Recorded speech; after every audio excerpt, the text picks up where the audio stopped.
Q&A from Contact Report 440 questions. Dear Mr. Meyer, uncorrected original questions 1. I saw your internet site today and I noticed that you reject angels and guardian angels as invented by religions. But the fact is that angels appear in the oldest records of mankind. The Indian Vedas and Puranas people make wars with demons, etc. But there they are not called angels, but gods or better devatas or divas, more in the sense of embodied natural laws, of which there are 5 main ones: Devi, Shiva, Vishnu, Surya, and Ganesha, from whose common basis, pure being, the whole creation is to arise and then be administered by them and their millions of subnatural laws or divas. Since there are serious angel appearances and healings through them in the West, I assume that the omnipresent divas or laws of nature may not reject the Western concept of angels, and may use it because they somehow want to help the ignorant and seekers when they are called upon. The effects of worshipping and invoking natural laws or devas in the Vedas still have scientifically verifiable results even today, and manifestations and incarnations of the main devas occur again and again. Krishna, Rama, etc., even manifestations of the Devi or Divine Mother seen by whole peoples are described more often. I think your rejection of angels is out of place if you do not simultaneously bring enlightenment about the laws of nature and the truth about the possibilities of favoring the laws of nature. For example, to attune his consciousness to their common basis, pure being. What do your extraterrestrial contacts say about this? 2. In an article in the magazine 2000 Special 11 230ths UFOs and Crop Circles, I read about you that you apparently said the Pleiarans are enormously susceptible, uncontrolled, illogical, etc.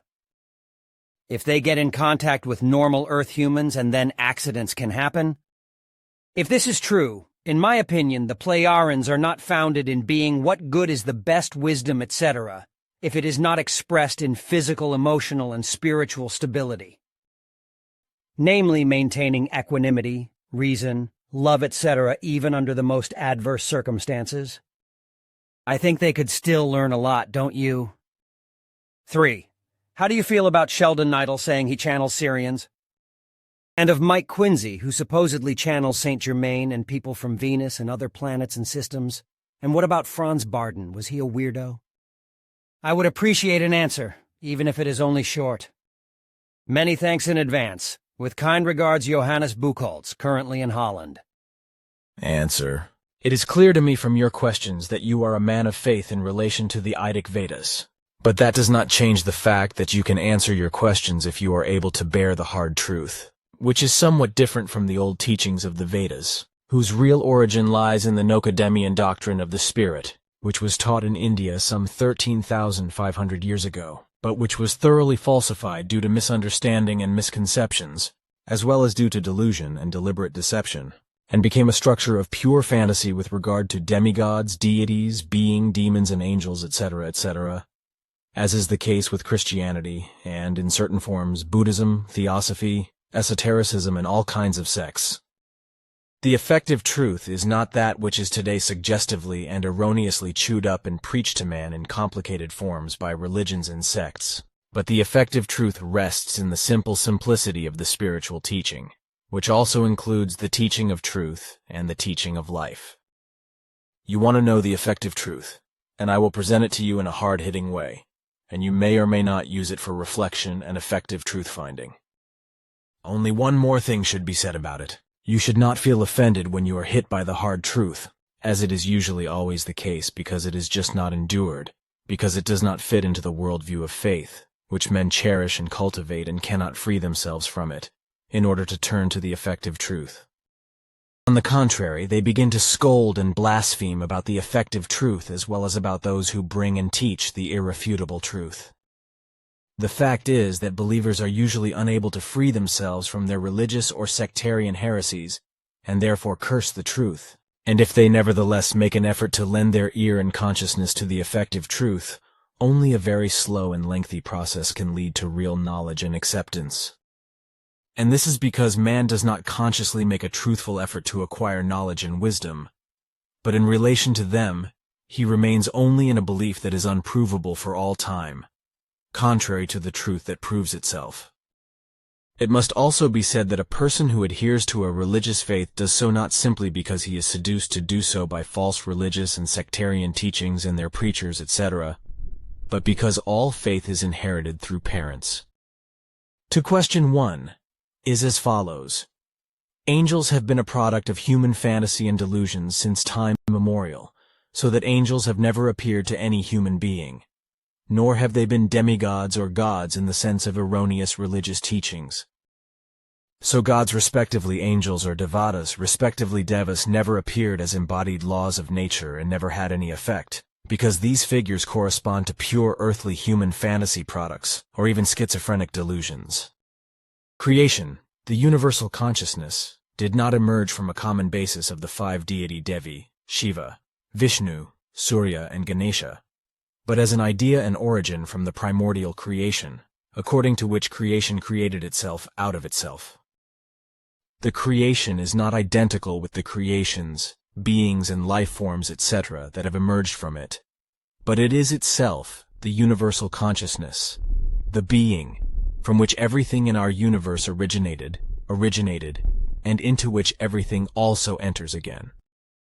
So the truth is that everything goes out from the creation, the universal consciousness, and is determined solely by the creative natural laws. And these laws say that there are neither gods nor angels, demons or spirits, etc., who determine life, who could neither be called upon nor bring help to men, etc. Basically, man is self-determining, self-generating and responsible for everything and anything, because there are no higher powers in every respect that would protect him, help him, or give him any orders or regulations, etc.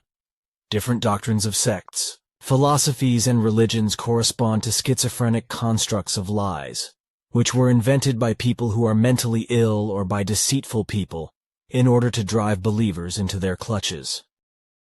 For this purpose, gods, demons, spirits, angels, and saints have been invented, as well as extremely unrealistic and crazy heresies regarding alleged higher levels of consciousness to be pure, reincarnations as animal form, and such nonsense. We recommend reading the book Wiedergeburt, Leben, Sterben, Tod und Trauer, Wassermannsheit Verlag, in which the real and true facts from the real and unadulterated spiritual teachings are mentioned.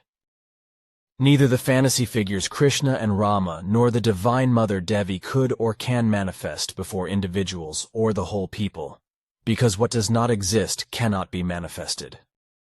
What individual people and the whole people supposedly saw was in any case only illusion, suggestively hypnotically created by gurus and the like. Truthfully, only universal consciousness or creation and the absolute forms exist as being, whereby only the highest absolute form, being absolute, can be called the state of pure being. Thus, the state of pure being cannot be attained by a deity, even if the deity would stand high above all people in terms of knowledge, love and wisdom, etc. A deity was and always is a normal human being who only bears the title god or goddess, because his or her state of knowledge, love, and wisdom is superior to the fellow human beings.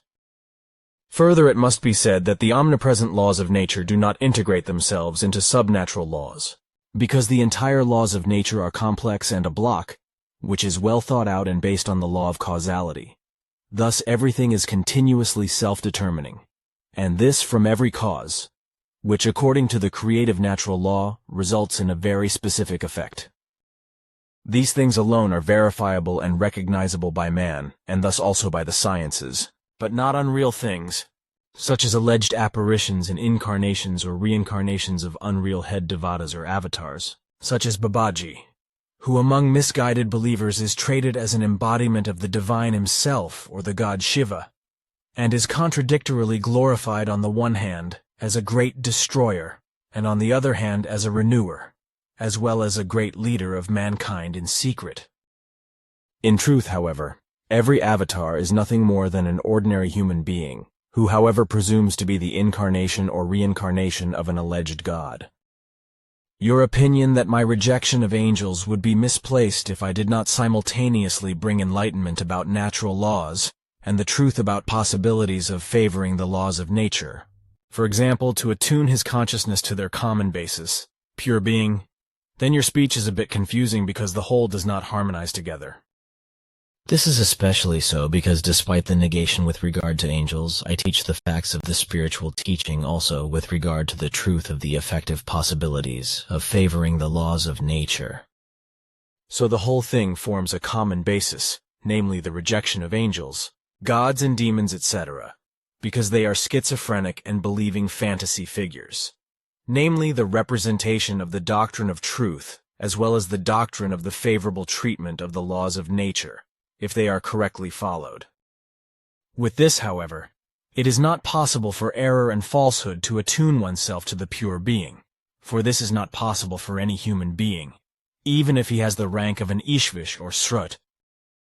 The latter is classified in the highest possible form of the evolution of consciousness that a human being can achieve before he puts down his material body and dives into the purely spiritual planes, of which there is no longer any connection to the material world and to human beings. Consequently, incarnations or reincarnations into the material world can no longer take place from the spiritual planes. This was the time of the existence of the creation, that is to say, of the about 46 trillion years old universe, for very specific and special reasons only once possible with regard to Nokademian. But this was only possible through the pure spirit plane Arahat Atharsata in cooperation with the highest pure spirit plane Pata Li 12 billion years ago, and since then, never again. To question 2, what was written in the magazine 2000 allegedly does not correspond to the true facts of the matter, because it was never said or written by me that the Pleiarans were uncontrolled or illogical. The truth of the matter is that the Pleiarans are much more subtle in their conscious and psychic vibrations than the terrestrial human beings, who are still extremely coarse and uncouth in this respect due to their defective consciousness evolution. For this reason, they come into distress when they fall into the still very deficient vibrational range of the terrestrial human beings in terms of consciousness. The comparison is, for example, as if a consciously very highly gifted and highly evolved terrestrial human being would have to stay in the area of the highest degree of consciousness, madness, complete idiots in the sense of mentally ill, as the terrestrial human being mistakenly says. Sooner or later he would go crazy, because he is not compatible with consciousness lunatics of this kind. The parable is a bit blatant, but the whole thing must be seen in this context. So your speech. If this is true, in my opinion, the Pleiarans are not founded in being. What good is the best wisdom, etc., if it is not expressed in physical, emotional, and spiritual terms? I think they could still learn a lot, could not they? Has no foundation, and is truly more than just arrogant and stupid, because obviously you are so lost in the Vedic heresies that you can no longer see the forest for the trees, and cannot find your way out of it into the light of reality and truth. And your word grounded in being, I have already explained that there is no possibility whatsoever for man to be grounded in being, because this purely spiritual being state, which is what it is only inherent and possible in creation itself, and in the absolute forms, but not in a human being, nor in an angel, god or demons, etc., which obviously take on great importance in your faith. Maintaining equanimity, reason and love, as well as psychic, emotional and conscious mistakenly called by you in your ignorance of what consciousness and spirit are, spiritual, stability, etc., under the most adverse circumstances, has nothing to do with the subtlety of the evolution of consciousness and psyche, but only with the vibrations that arise from thoughts and feelings and emotions. It must also be clear that feelings and emotions are two different things and have nothing in common, but this is obviously unknown to you. If an electrical apparatus is taken as a parable, to which a certain number of volts, amperes, hertz, and watts is assigned, then it can function perfectly with it. But if it is supplied with impure energies, for example, too high or too low, the apparatus will be damaged. The same comparison applies to the Pleiarans, as well as to the Earth humans, and in the case of the Earthlings also with regard to their dealings with each other.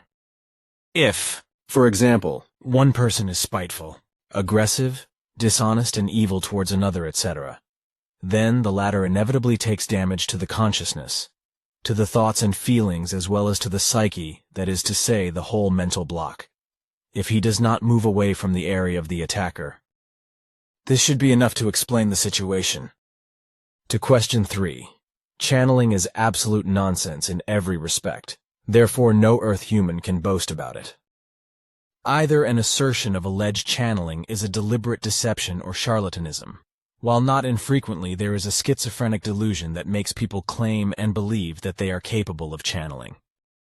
So if this Sheldon Neidle, unknown as the other two, claims to channel with Syrians, or this Mike Queasy with Saint Germain, or the aforementioned Franz Barden, then there is a complete nonsense and nonsense behind it, because the esoterically invented channeling is based on pure fantasy, on delusion, or unconscious deception. And to Saint Germain, this occultist, alchemist, and adventurer, who also called himself the Count, died in 1784, which means he can neither wander the world again, nor be channeled. It is well known that after dying, the personality is dissolved by the total consciousness block into pure neutral energy, from which the G block creates a completely new personality with a completely new consciousness. It is this new form of consciousness personality, which has no longer any relation to the former form consciousness personality, that is then born, together with the reincarnation of the spirit form, to which the total consciousness block also belongs. See rebirth, life, dying, death and mourning, Wassermannsheit Verlag. So it is absolutely impossible that a once-lived personality can be reborn or reincarnated, because the old teachings of Hinduism and Buddhism etc. are pure charlatanism, just like the false doctrine that the human spirit or personality and its consciousness can be reborn in an animal form. Readers question uncorrected original questions. I am now pretty much through with your internet pages, and thank you for the inspiration and knowledge, even if I do not agree with a few points completely.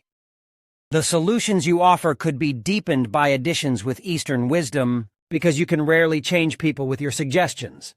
If they want to convince with words, not even with good intentions or recommendations, commandments, etc., people rarely change, because most of them have no choice, no power, and no opportunity to grow consciously and make changes in their personal or social life due to their dullness and sluggishness of intellect. Stress and its deposits in the body and the associated blockages on a spiritual level, as well as wrong way of life, unfavorable environment, and education.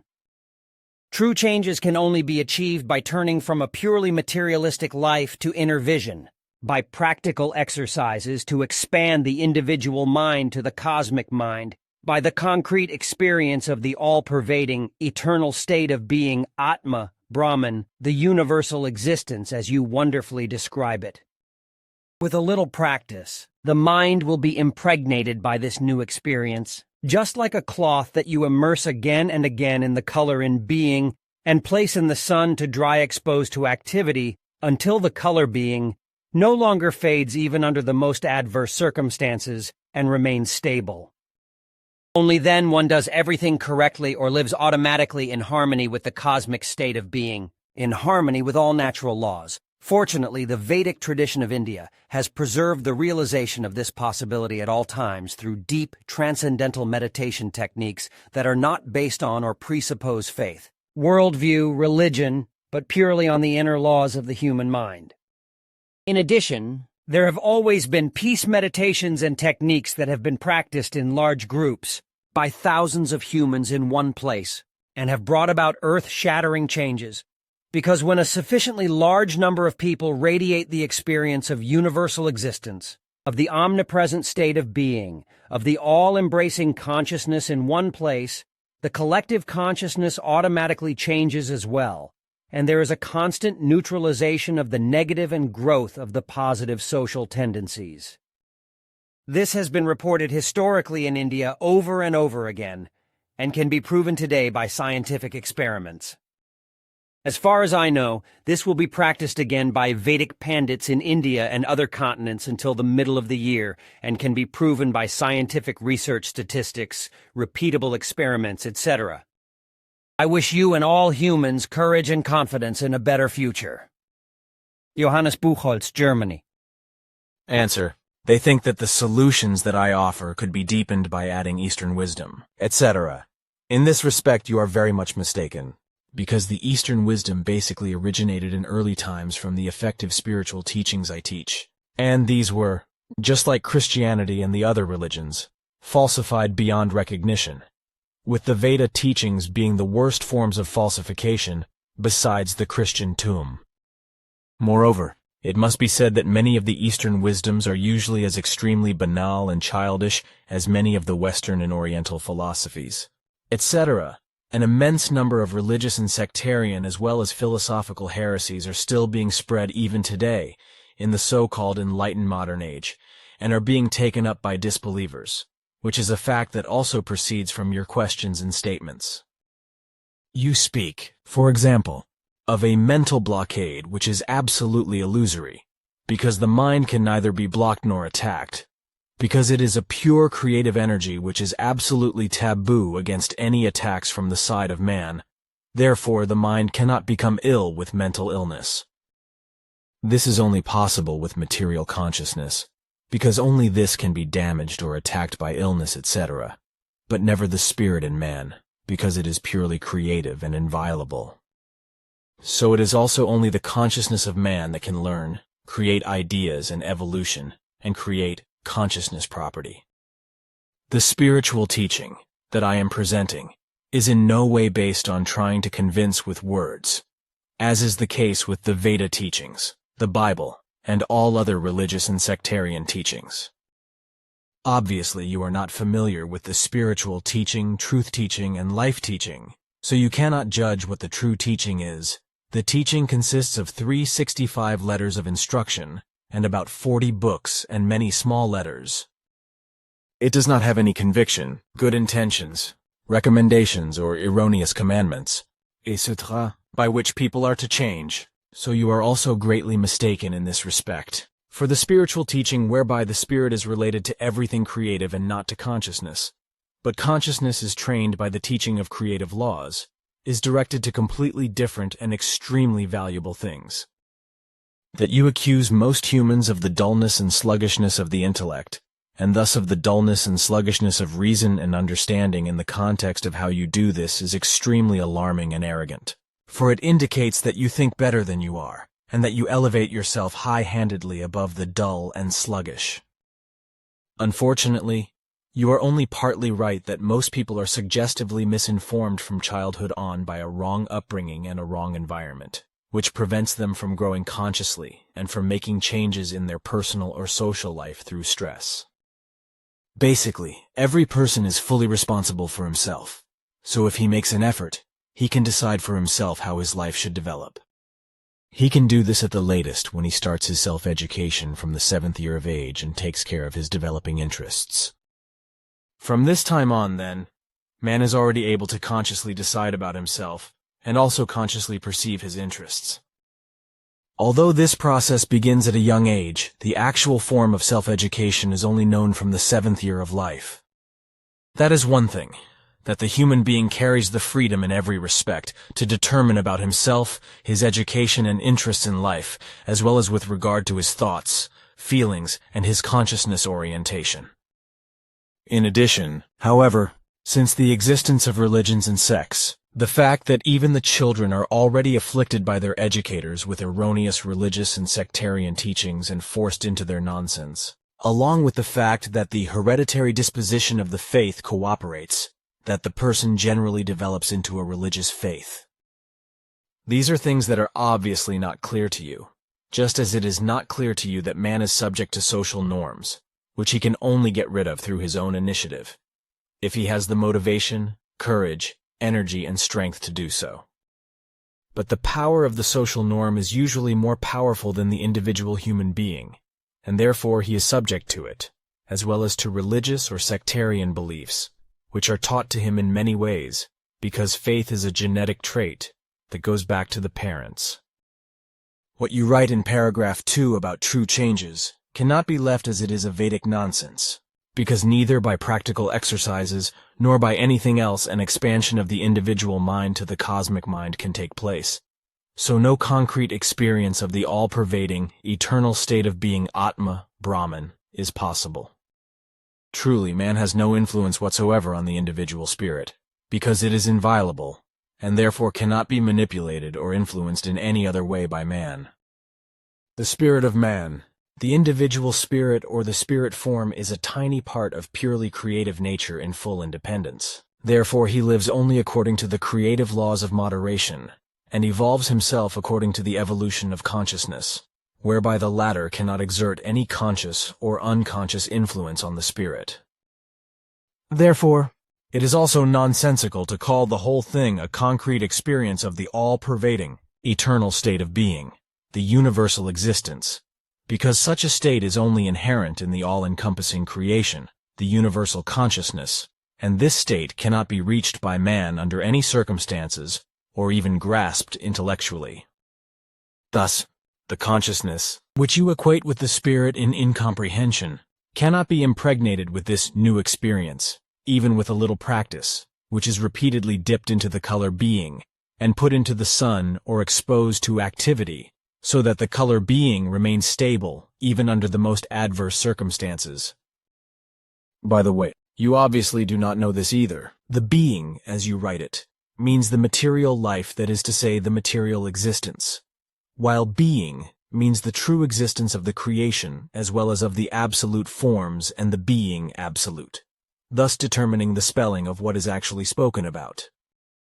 Moreover, it is impossible for man to live in the cosmic creative, for there is only one such state of being, whereby the state of being is probably meant or even to achieve it, for this high value is only inherent in and possible for creation and all absolute forms. So it is also not possible for man to reach such a state through a transcendental meditation technique. Contrary to your claim that such a state of being, which you erroneously call a state of being, has been preserved for man by a Vedic tradition of India, which is not based on faith, philosophy, and religion, or does not presuppose them, and that everything is purely based on the inner laws of the human mind. This is an unparalleled error. It has been explained several times that the human spirit, as a creative origin, is a tiny part of the spirit of creation in man. And this spirit or human spirit form animates the material consciousness as well as the entire material body. So what you're addressing as the individual spirit of man is in reality his material consciousness, which is of course responsible for evolution, from which all thoughts and from which in turn the feelings arise, as well as all forms of ideas, of action and accomplishment of deeds, all forms of motivation and will, and of course also all forms of meditation. That peace meditation in large groups has a positive effect on many things is a well-known fact, which has been known since time immemorial. However, the precondition must be that an ancient and solely effective formula is used in peace meditation, which was lost in the Indian Vedic teachings thousands of years ago and is kept in an ancient language, which is always present in the subconsciousness of all people through impulses from the memory banks. In fact, in relation to a peace meditation, just as in any other mass-oriented meditation, it is necessary to have the appropriate subconscious knowledge of the meditation material, so that receptive and comprehensible impulses can appear in a person in such a relationship, otherwise it will not work. Therefore, if you write that meditations have been performed in large groups of thousands of people in one place and have brought about earth-shattering changes, because if a sufficiently large number of people radiate the experience of universal existence, of omnipresent being, of all-embracing consciousness in one place, the collective consciousness automatically changes too, and there is a constant neutralization of the negative and growth of positive social tendencies. This has been reported historically in India over and over again, and can be proved today by scientific experiments. Then the whole thing is based on factors of faith on your part, and on all those who also believe in it. Because these forms, as they are described by you, belong to the realm of fantasy and illusion, as well as to esotericism, because truth and reality look completely different. To this day, there are no provable scientific experiments of the kind you describe, because such claims are only pseudoscientific proofs, which do not stand up to real scientific investigation. If great meditations are practiced, such as a peace meditation, which can only be done effectively with a very large number of people, then no earth-shattering changes will result, but only individual values in people who are somehow open to them, and who are able to perceive the impulses from the memory banks via the subconscious. Always provided that the impulses from the memory banks are actually received by the subconscious and correctly implemented. So it doesn't mean that the whole collective subconscious block of the human being responds to such meditations, but only individual people, and they are really not able to bring about any earth-shattering changes that would be visible in a short time. It is a fact that in the way mentioned above, only isolated people react to a great meditation and then start to work slowly within themselves, seeking self-knowledge and self-realization, and then, when they have found these and the laws of life and truth, first slowly build up everything within themselves, in order to then live it within themselves as well as outwardly. This is the true path of evolution of consciousness, but not the nonsense and pseudo-scientific, pseudo-spiritual, divine, and confusing heresies of the Vedic, Christian, or other religious, sectarian, and esoteric fairy tales, legends, fables, falsifications, deceptions, fantasies, and illusions. Billy. Reader's questions, uncorrected original questions? Your spiritual teaching is very similar to the Indian Vedanta A. G, described in Yog Vasishtha, and the most powerful force and energy of this creation universal existence described by you is called Shakti in the Indian Puranas, and is described there very comprehensively. A question about, that man can evolve by error alone. This means that a human being must make mistakes if he wants to learn. Aren't the Eastern wisdom teachings e.g. Bhagavad Gita a bit further here when they say that you can also learn through success, and that is when you act based on being and thus always do everything correctly in accordance with the overall evolution. This has always been the case with the people in Satyuga, one of 4 time periods. One more question about the origin or development of man in the Indian Puranas. Possibilities are also described that the manas, comparable to the wisdom kings, directly create people and other forms themselves. Also, the highest active and evolutionary consciousness has there the power to create humans and other beings instantaneously. What do you think about this? And a question about your remarks on reincarnation. The Puranas also describe rare possibilities of temporary human rebirth in animal bodies, where the spirit form can be aware of its previous incarnation and where the animal form is sitting in the past human violations of natural laws, sometimes as a result of being cursed by other people, or by clinging to certain thoughts of an animal form in the last moment of human life. Is there such a thing? And last question, from your description. For the new life is not built on the burdens or burdens of the former life. For these were coped with in their entirety in the former life, the question arises. Often life ends abruptly, without having had time to cope with obvious mistakes or burdens. You do start again where you left off, right? Johannes Buchholz, Germany. Answer. What you are comparing in terms of the spiritual teaching and the Indian Vedanta has already been explained in context, so there is nothing more to say about it. Regarding the fact that you think that the Eastern wisdom teachings are further than the spiritual teachings, you cut your fingers tremendously, because what you write is a question about that the human can only evolve by making mistakes. This means that a human being has to make mistakes if he wants to learn something. Aren't the Eastern wisdom teachings e.g. Bhagavad Gita a bit further here when they say that you can also learn through success, and that is when you act based on being, and thus always do everything correctly in accordance with the overall evolution. This has always been the case with the people in Satyuga, one of 4 periods, corresponds to a pseudo-scientific error and absurdity unparalleled. The Eastern wisdom teaching, G. Bhagavad Gita is an extremely regrettable nonsense and a horrendous ignorance of the true facts, because one cannot learn from success, but effectively only from mistakes. Success comes only from mistakes made or from the development of learning, whereby learning is always connected with making mistakes. Once success has been achieved and something new and further is to be created from it, then the same process takes place again, through learning and making mistakes. So the development is that of perception, cognition, knowledge, its experience and again its experience and the resulting wisdom. whereby wisdom is also evaluated as success.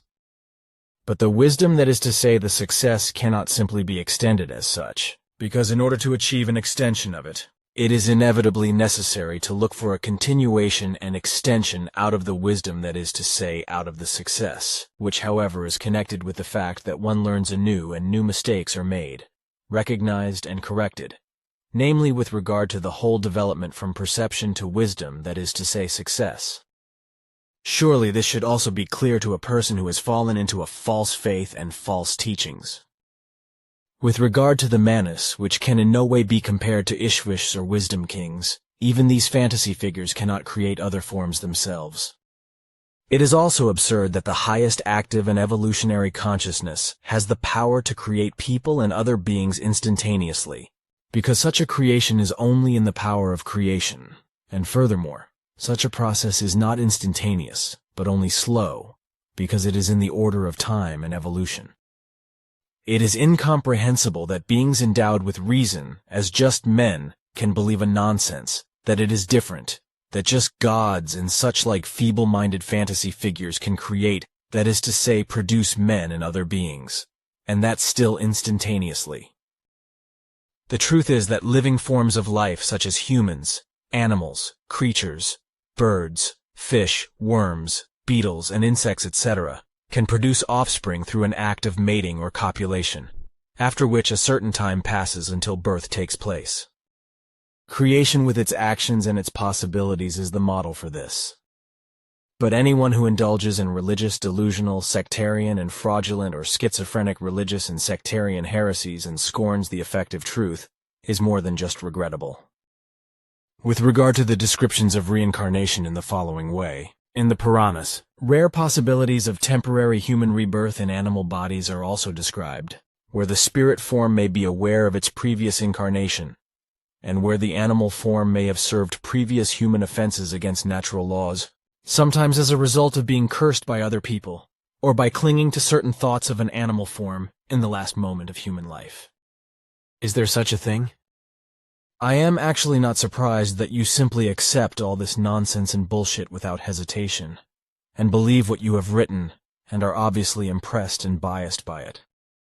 But no, it is really pure nonsense that a human spirit form can reincarnate in an animal form, neither as a result of previous human infringements, nor as a result of being cursed by other people, nor by clinging to certain thoughts of an animal form in the last moment of human life. With regard to these things, I would like to recommend my book, Rebirth, Life, Dying, Death, and Mourning.